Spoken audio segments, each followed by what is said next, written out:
In the summer of 1977, humanity did something incredibly optimistic. We launched two small probes, Voyager 1 and 2, on a grand tour of the solar system. The timing was perfect. A rare alignment of the planets, which occurred only once every 175 years, allowed the probes to use the gravity of one planet to slingshot to the next. Voyager 1 screamed past Jupiter and Saturn, giving us our first close-ups of Io's volcanoes and Titan's thick atmosphere. Voyager 2, however, took it a step further, becoming the only human-made object to ever visit Uranus and Neptune. By 1990, the primary mission was over. Voyager 1 turned its camera back towards home for one last time to capture the pale blue dot, a tiny speck of dust suspended in a sunbeam.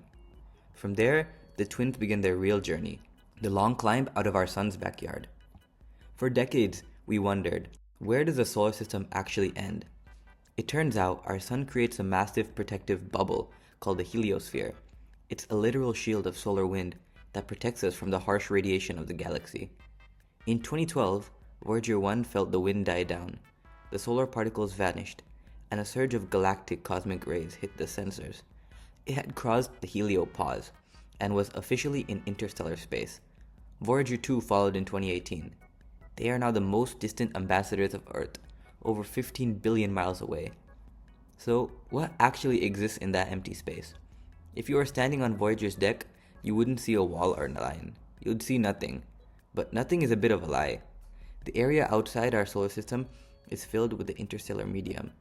Think of it as a very thin soup of gas and dust left over from stars that died millions of years ago.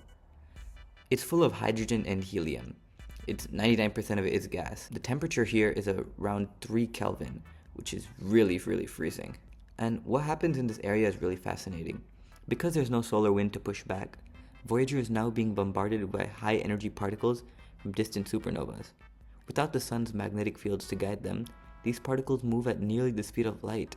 Voyager's instruments are currently measuring the hum of interstellar plasma, a vibration caused by the movement of electrons in this deep space soup. And even though it's outside the sun's bubble, Voyager isn't free of the sun's gravity yet. To truly leave the solar system's gravitational grip, it still has to pass the Oort cloud, a massive shell of trillions of icy rocks. At its current speed, it won't even reach the inner edge of the Oort cloud for another 300 years. By the mid-2030s, the plutonium batteries on the Voyagers will finally run too low to power their transmitters, and they'll go silent. But they won't stop. Without air or friction, they'll drift for millions or perhaps even billions of years. In about 40,000 years, however, Voyager 1 will pass within 1.6 light-years of a star called Gliese 445. On their sides, they carry the golden record, sounds of rain, laughter, and Mozart, waiting for anyone who might one day find our message in a bottle floating in the great cosmic ocean. If you guys enjoyed this video, make sure to like and subscribe. Be curious like a child, the world needs more of it. Bye.